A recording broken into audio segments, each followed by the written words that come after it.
Bonjour Comfort, bonjour Georges et toute la famille. Vraiment, Georges, je suis tellement émue par le témoignage que tu as publié.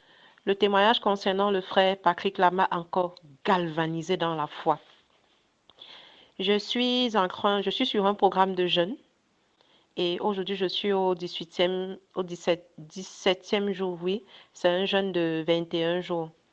Et au début de ce programme de jeûne que j'ai entrepris, l'Esprit m'a inspiré quelque chose. L'Esprit m'a dit, le fait que Johan portera un appareil auditif va vous maintenir dans la servitude. Parce que cet appareil-là, déjà, il coûte extrêmement cher. Et connaissant les plans de l'ennemi, un jour, l'enfant va rentrer sans cet appareil. Et vraiment, ce sera une servitude perpétuelle parce que vos cœurs seront toujours dans l'inquiétude. Est-ce qu'il va ramener l'appareil? Est-ce que? Alors, je me suis dit, mais c'est ainsi donc que l'Esprit Saint me conduit à cette écriture dans les évangiles où Jésus-Christ a ressuscité Lazare.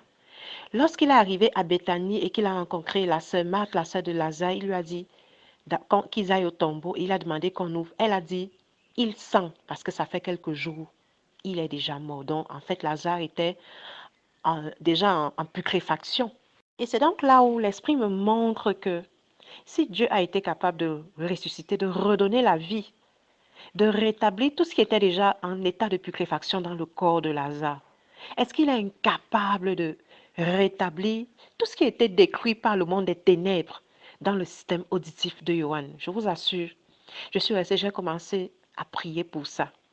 Alors un jour, nous avions réunion à la maison et maman Rosalie était là. On en discutait à la fin. Bon, on parlait des besoins des uns et des autres. Bon, Barnabé lui a dit, bon voilà, on a ce besoin par rapport à l'enfant.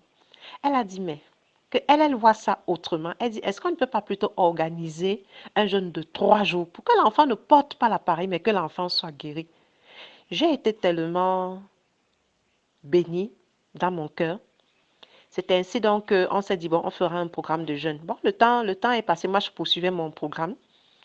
Et encore la semaine dernière, la semaine surpassait plutôt lorsque nous étions chez elle, parce qu'on a décidé que les réunions seront rotatives, elles ne seront pas seulement chez nous.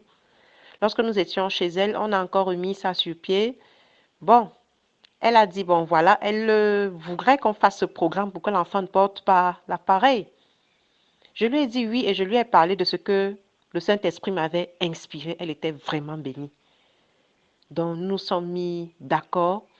Ils m'ont dit, bon, que je finisse mon programme et puis que je me repose quelques jours.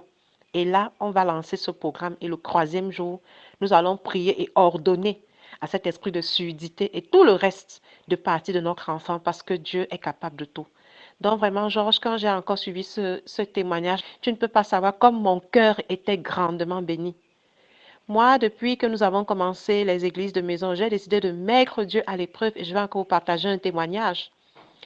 La période du 28 au 30 décembre, j'ai eu énormément mal à la dent. Sauf que c'est une dent que j'avais fait dévitaliser. Donc normalement, elle ne devait plus faire mal. Alors un jour, je me suis rendu compte que ce n'est pas la dent en question qui me faisait mal. C'était la dent suivante. Et que ce n'était même pas la dent qui faisait mal. C'était plutôt la gencive. Et j'ai constaté que c'était un abcès dentaire. Je suis restée, j'ai dit, mais qu'est-ce que c'est que ça?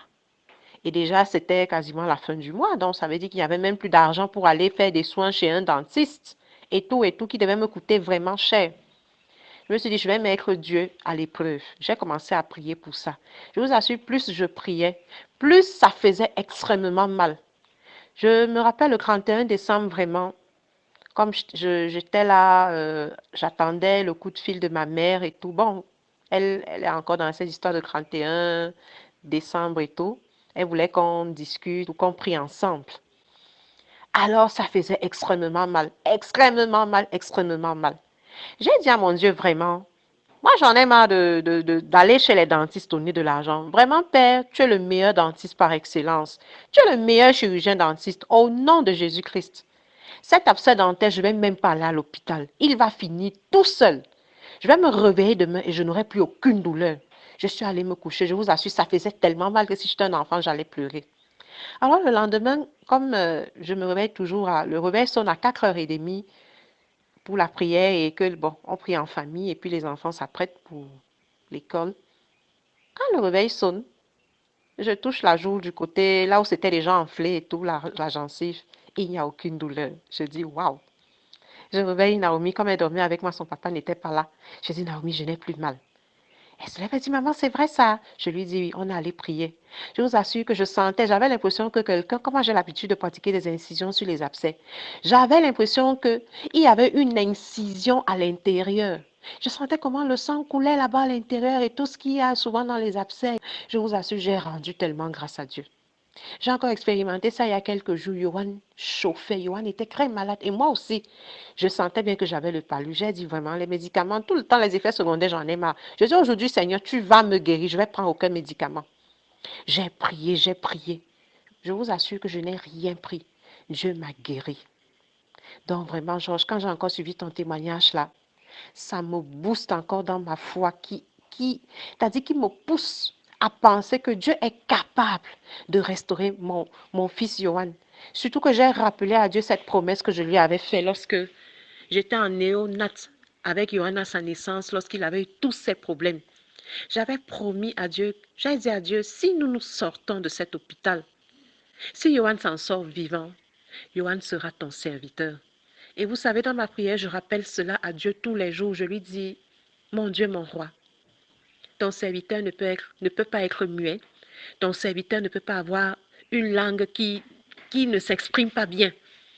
Donc, je sais que avec ça, et il y a encore une merveilleuse promesse que j'ai découverte en Ésaïe 35 qui dit, et les yeux des aveugles s'ouvriront et les oreilles des sourds s'ouvriront aussi. Je paraphrase, je ne suis pas sûre de tout cela. La bouche du muet poussera des cris de joie. Donc, vous pouvez lire pour vérifier. Je crois que c'est en Ésaïe 35 à partir du verset 15. Je vais vérifier puis je vais t'envoyer l'écriture exacte. Donc, vraiment, Georges, ton témoignage, tu ne peux pas savoir ce qu'il me fait. Que Dieu vous bénisse.